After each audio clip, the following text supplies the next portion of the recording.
Week 6. Well, I'm not going to say that it was harder. I think every week when I come and give you the review of the next week, I say, oh, it was hard. Did I say that last week? Well, here's what's interesting. This week's hike wasn't harder than last week's hike, but this week's hike was frustrating. And I'll tell you why it was frustrating. The weather was gorgeous. The temperature was probably in the low 70s. There was probably no humidity here in Maryland. As I climbed the Appalachian Trail up to Annapolis Rock, then up to Washington Monument, and then a bunch of hill repeats trying to get my elevation in. Well, I did not get my full elevation in, and that's the part that was extremely frustrating. But the hike this week the hike requirement was 12 miles with 4,000 elevation. That's the highest elevation that I ever have to accomplish during the training hikes. This coming week is to be the hardest. So as I hiked with a friend, I hiked with a friend of mine who's actually the young lady, I'm going to call her young lady. She's a mom of 6. She's my pastor's wife.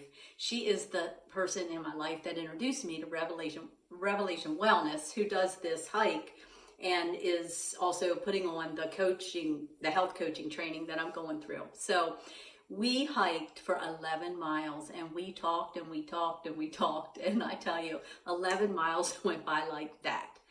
So here's what was ironic. It just so happened that Jess was with me when I had to deal with a family emergency while on the trail. Now, everything is fine now, but at the moment it was clearly an emergency, could have gone one way or the other, and I had Jess with me, and we stopped together. She prayed with me, she prayed with my family member on the phone, and then we could do nothing else about the situation, so we continued to hike. At 11 miles, she had to leave, and I had to continue. So I had my mileage in, I only had 1 more mile to go.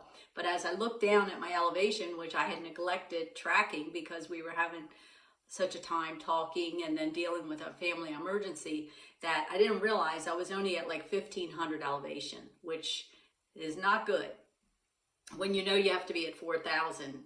And so I tried to do a bunch of hill repeats and I got to almost 17 miles and it was still only at 3,000. I had to make a decision. Do I continue or do I quit? I don't like to quit. I am an overachiever. If anything, I want to overachieve it. I don't want to come up short or be a quitter. But as I was asking God, what should I do? The song that was playing in my headphones was, "It Is Well With My Soul." And I was tired and I needed wisdom. And at that moment, I was like, it's well with my soul. I'm calling a day. I'm going home. So I went home, and I will tell you, I didn't need to change clothes 3 times the way I did the week before. I wasn't that drenched, and it was much easier with the lack of the humidity and the heat that I had the week before. So frustrating it was, but it is what it is. And I checked with my trainer and I'm like, do I need to go out and get more elevation?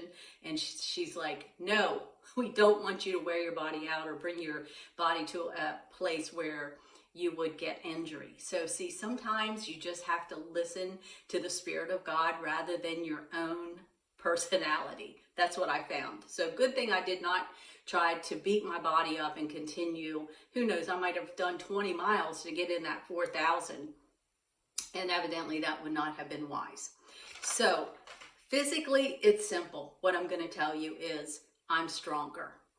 And I'm thankful for that. Not only am I stronger, but I'm bouncing back from the soreness the day after the hike. Nutritionally, I'm wiser. I'm not having stomach issues on the trail. I'm fueling myself properly. I'm not running out of energy. And I feel like going into the canyon, I have a plan. And it's working. Now, spiritually, emotionally, where am I? I feel like I'm prepared for the test ahead of me as good as I can possibly prepare.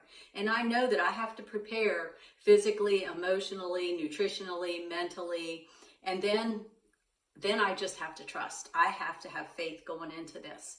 So this week's soul care study was all about fear. And I will tell you, when my friend left, I saw a snake. And I was like, why couldn't I have seen a snake when I had a friend with me? Why do I have to see a snake when I'm alone? Fortunately, he just went on his merry way. But still, at that moment, what do most people fear when they go out in the wilderness on a trail? I think a lot of them fear a snake. So in terms of my fear, what I learned in soul care that really helped me this week comes from the verse Isaiah 41:10. And let me tell you about it. It says, "Do not fear, for I am with you." And then God affirms that there's 5 ways he's with me. 5 things about why not to fear. He says, I'm with you. I am your God. I will strengthen you. I will uphold you, and I will help you. Now, fear is faith in the wrong things. Fear is not from God. God is not the author of fear. So we do not fear. We need to trust. And the other psalm that's really speaking to me right now is Psalm 34. And there's a verse in Psalm 34 that says, this is David running in the wilderness from the king who wants to kill him, and he's backed into caves and everything else. And at one point he escaped, one of the many times he escaped Saul, who was trying to kill him. And he said, I sought the Lord, and he heard me, and he delivered me from all my fears. That may be my verse going into the canyon. So the way I wanted to end today was with a little bit of exciting things about the canyon that I learned this week on our call that is pretty cool. So here's a little trivia. Do you know what the most dangerous animal in the canyon that we could face would be? Most people would say a rattlesnake. Well, it's not. It's actually the rock squirrel. The rock squirrels, they're aggressive and they carry the bubonic plague. So these are some things that I'm learning. I'm also learning that in the canyon there's a wildflower that is beautiful. It looks like a white trumpet. It's called the sacred datura. It's poisonous. We're not to touch any of the flowers or anything, but especially that one. There's scorpions, there's rattlesnakes, there are elk, we will see mule deer, we will see bighorn sheep, and we will actually pass through 5 of the 7 life systems, which means that we will see different animals, different flora, and different fauna in every one of them. The other thing is this: 5 million people a year visit the Grand Canyon. Only 1 million of them see the North Rim, and only 1% ever go below the rim. So this is a huge get to, and I am so impressed and full of gratitude that my body is getting stronger rather than weaker or breaking down, and I pray that that continues. Some other fun things to know about the canyon. It is 277 miles long. The widest part of the canyon is 10 miles. There's 7 layers of different rock formations. And they say everybody falls in love with one particular one. So that'll be fun to see which one I'm drawn to. We're going to go down the Bright Angel Trail, and we'll be going through the river trail. We'll go over the Silver Bridge, and we'll come out North Kaibab. We'll go through something called Jacob's Ladder. We'll go through the Devil's Corkscrew, which is a hot, sun-exposed area that's a little difficult, or a lot difficult. Nobody promised that this was not going to be hard. And that reminds me of the verse that God says, in this world you will have trouble, but take heart, for I have overcome the world.